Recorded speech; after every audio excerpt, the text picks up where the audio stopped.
बिस्मिल्लाहिर्रहमानिर्रहीम। अस्सलाम वालेकुम। 22 जून साल 2026। मैं आपका मिज़बान गुलाम मुस्तफ़ा। आप यूट्यूब चैनल और फेसबुक पेज देख रहे हैं। उम्मीद है कि आप लोग जहां भी होंगे बखैर वाफियत होंगे। दो आम तरीन चीज़ें हैं जिन पर हम बात करने जा रहे हैं। स्विट्ज़रलैंड के अंदर बर्गनस्टॉक के अंदर रात भर कल दिन टाइम मुज़ाकरात जारी रहे। क्या कुछ तय हुआ है? मुश्तरका एलामिया क्या है? ईरान ने क्या मौक़िफ़ अपनाया है? जो मुज़ाकरात हुए हैं उसके बाद अमेरिका की जानब से क्या स्टेटमेंट सामने आई है, पाकिस्तान की जानब से क्या स्टेटमेंट सामने आई है। क्योंकि सूरत हाल ऐसी है कि ईरान का बयान कुछ और होता है, अमेरिका का बयान कुछ और होता है, पाकिस्तान का बयान कुछ और होता है। तो मैं तीनों ममालिक के बयान आप लोगों के साथ शेयर करूँगा ताकि हकीकत वाज़ेह हो जाए आप लोगों के ऊपर कि मुश्तरका तौर पर किस चीज़ के ऊपर जो है वो फैसला हो चुका है। और इसके साथ साथ जो कतर के अंदर नाज़रीन मोहतरम दुनिया का सबसे बड़ा LNG का एक हब है, प्रोडक्शन जहाँ पर होती है। मैं बात कर रहा हूँ नाज़रीन मोहतरम रास लफान इंडस्ट्रियल एरिया की। वहाँ पर खौफनाक किस्म के, इंतहाई खौफनाक किस्म के धमाके हुए हैं। दोहा तक आवाज़ सुनी गई है, दोहा तक उसका वो आग का लावा जो है वो देखा गया है। किस कंट्री ने हमला किया है, कैसे हमला किया है, क्योंकि शदीद तनाव की सूरत हाल वहाँ पर भी बनी हुई है। कल मुज़ाकरात के दौरान भी ईरान ने वाकआउट कर दिया था, बाद में फिर मुज़ाकरात अल्हम्दुलिल्लाह पाकिस्तान की कोशिशों से कामयाब हुए। वज़ीर आज़म शहबाज शरीफ साहब क्यों बहुत ज़्यादा परेशान हो गए थे, क्यों उनके चेहरे का रंग स्याह हो गया था, ऐसा कौन सा वहाँ पर इंसिडेंट हुआ था मुज़ाकरात के दौरान, ये भी मैं आप लोगों के साथ शेयर करूँगा। आप लोगों से बस एक ही गुजारिश है, अगर आप इस चैनल पर नए हैं तो इसको लाजमी सब्सक्राइब कर लें और कमेंट सेक्शन में अपनी कीमती राय का इजहार भी ज़रूर करें। आप किस कंट्री से हमारी वीडियोस को देख रहे हैं हमें ज़रूर बताएं। जो लोग इस्लाम दुश्मन हैं वो हमारी वीडियोस को काफ़ी ज़्यादा रिपोर्ट भी करते हैं, तो आपका हक बनता है कि वीडियोस को ज़्यादा शेयर किया करें, कमेंट्स ज़्यादा किया करें और लाइक किया करें ताकि चैनल की रीच जो है वो बढ़ सके और कम ना हो सके। नाज़रीन मुहतरम, सबसे पहले हम बात करते हैं कि जो मुज़ाकरात का सिलसिला स्विट्ज़रलैंड के अंदर जो है वो जारी रहा है। आप लोग जानते हैं कि कल ईरान, कतर, पाकिस्तान, अमेरिका इनके वफूद वहाँ पर पहुँचे हैं। 19 जून 2026 को जुमा को ये मुज़ाकरात होने थे, लेकिन अमेरिका की वजह से जो उसका जो हवारी है मिडल ईस्ट के अंदर, उसकी वजह से चूँकि सीज़ फायर की खिलाफ वर्जी हुई, लबनान के अंदर ईरान की प्रॉक्सीज़ के ऊपर हमले जारी रहे, तो ईरान ने कहा कि हम इनके साथ बातचीत नहीं करना चाहते। तो फिर पाकिस्तान के वज़ीर दाखिला वहाँ पर गए और जैसे कैसे मामला तय किए और फिर जो है वो वहाँ पर पहुँचे। लेकिन ईरान ने तो एतमाद किया, वहाँ पर चले गए, ट्रम्प ने फिर धोखा दे दिया। जब मुज़ाकरात चल रहे थे, मैंने गुज़श्ता वीडियो के अंदर आप लोगों को सारी डिटेल आप लोगों के साथ शेयर की। एन उस टाइम पर ट्रम्प ने 3 धमकियां दे दी कि मैं स्टेट ऑफ हॉर्मज़ जो है उसके ऊपर कब्जा कर लूंगा, वहां पर खुद जो है वो फीस वसूल करूंगा। फिर दूसरी तरफ जो है ईरान के ऊपर खौफनाक हमले की धमकी दे दी कि मैं बहुत बड़ा हमला करूंगा, इतनी शिद्दत से हमला करूंगा कि इससे पहले इस तरह का हमला नहीं किया गया।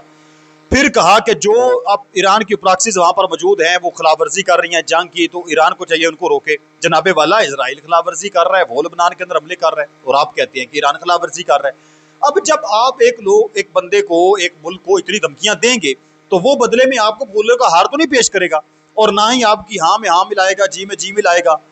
तो ईरान का जो वफद है उसने वाकआउट कर दिया। इंटरनेशनल मीडिया ने इस चीज को रिपोर्ट किया, जितना भी इंटरनेशनल मीडिया, उन्होंने कहा कि ईरान के वफद ने वाकआउट कर दिया एहतजाजन कि ट्रंप एक तरफ हमें धमकियां दे रहा है और दूसरी तरफ हमारे साथ बातचीत करना चाहता है। तो धमकियां जो हैं वो या तो जंग हो सकती है या बातचीत हो सकती है, ऐसा नहीं हो सकता कि दोनों चीजें एक साथ हम लेकर चलें। तो ईरान ने जब वहां से मूव हुए तो उस टाइम पर जो पाकिस्तान के वज़ीर आज़म हैं शहबाज शरीफ साहब, जो कि पाकिस्तान वहां पर सालसी का किरदार अदा कर रहा है, उनकी हालत वाकई अफसोसनाक बन चुकी थी। वो बड़े परेशान हो गए थे क्योंकि बंदे का यार दिल दुखता है, एक इतनी कोशिश की जा रही हो तो फिर जो है वो उसके अंदर कोई पेश रफ्त ना हो। बहरहाल ईरान का कोई कसूर नहीं था, ईरान चला गया। लेकिन चंद ही लम्हों के बाद जैसे कैसे भी ईरान का वफद वापस आया और बातचीत फिर शुरू हुई। 80 मिनट तक बताया जाता है कि बातचीत होती रही और फिर उसके बाद फिर बातचीत रात भर तकरीबन बातचीत जारी रही। एक उस टाइम पर जब बताया जा रहा है जराये के मुताबिक कि फेस टू फेस ये मीटिंग हुई है, जब से ये जंग हुई है उसके बाद। अच्छा, मामला एक टाइम पर फिर मामला बड़े संगीन हुए जब JD वैंस के साथ पाकिस्तान के प्राइम मिनिस्टर मुलाकात की और फिर दूसरी तरफ जो ईरान का वफद है, बाकर कलिबाफ हैं, अब्बास इराक़ची हैं, उनके साथ मुलाकात की। और अब वज़ीर आज़म शहबाज शरीफ साहब की ये कोशिश थी, चाचू की ये कोशिश थी कि मैं इन दोनों का फोटो सेशन करवा दूं एक साथ और इनका आपस में जो है वो हाथ मिला लें। अगर हाथ मिला लेंगे तो फिर तो बात तो मतलब पाकिस्तान की बहुत बड़ी जीत होनी थी। लेकिन ईरान ने कहा कि हम इनके साथ हाथ नहीं मिलाना चाहते। तो उस टाइम पर भी आपने शायद उनकी तस्वीर देखी होगी, वज़ीर आज़म शहबाज शरीफ बहुत ज़्यादा परेशान हो गए थे। तो ये मामलात पेश आए हैं।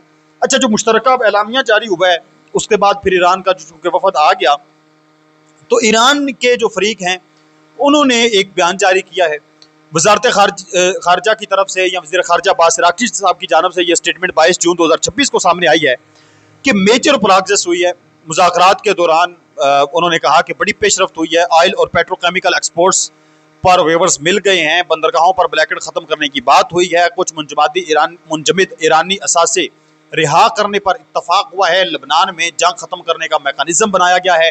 तर्जमान वजारत खारजा इस्माइल बक्काई ने जोर दिया कि अमेरिका को MOU की पाबंदी पूरी करनी चाहिए, खास तौर पर लबनान में जंग बंदी। उन्होंने कहा कि ईरान कमिटमेंट फॉर कमिटमेंट यानी बात के बदले बात करेगा और जंग के बदले जंग होगी, हमले के बदला हमला होगा, मिसाइल के बदले मिसाइल आएंगे, ड्रोन के बदले ड्रोन आएगा और कोई हमें जल्दबाजी नहीं है। उन्होंने तो कहा कमिटमेंट फॉर कमिटमेंट, बातचीत के बदले बातचीत। ईरानी मीडिया और हुकाम ने वाज़ेह किया कि लबनान में इसराइल की झड़पें ख़त्म होने को हतमी डील की शर्त बनाया गया है।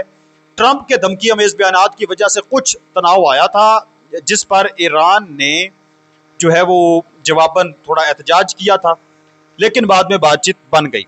इसके साथ साथ जो अमरीकी नायब सदर हैं उन्होंने भी अच्छा कहा। उन्होंने कहा एक बड़ी आम तरीन पेशरफ्त हुई है, ग्रेट प्रोग्रेस हुई है, खासतौर पर लबनान में जंग बंदी और स्टेट ऑफ हॉर्मज़ की सलामती। उन्होंने कहा कि अमेरिका और ईरान के लोगों को सिर्फ जो है वो दोस्ती का हाथ एक दूसरे की तरफ बढ़ाना चाहिए।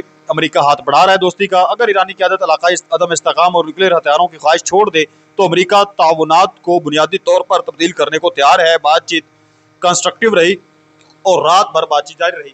पाकिस्तान की जानब से भी इस चीज़ की तस्दीक की गई है कि अच्छी और मुस्बत बातचीत जारी रही है और एक 60 दिन का अंदर अंदर 60 रोज़ा एक मैकानिज़म बनाया गया है जिसके अंदर ईरान के मुंजमद असासों को ख़त्म किया जाएगा, मुंजमद असासे बहाल किए जाएंगे और पाबंदियों को ख़त्म किया जाएगा ईरान के ऊपर जो लगी हुई हैं।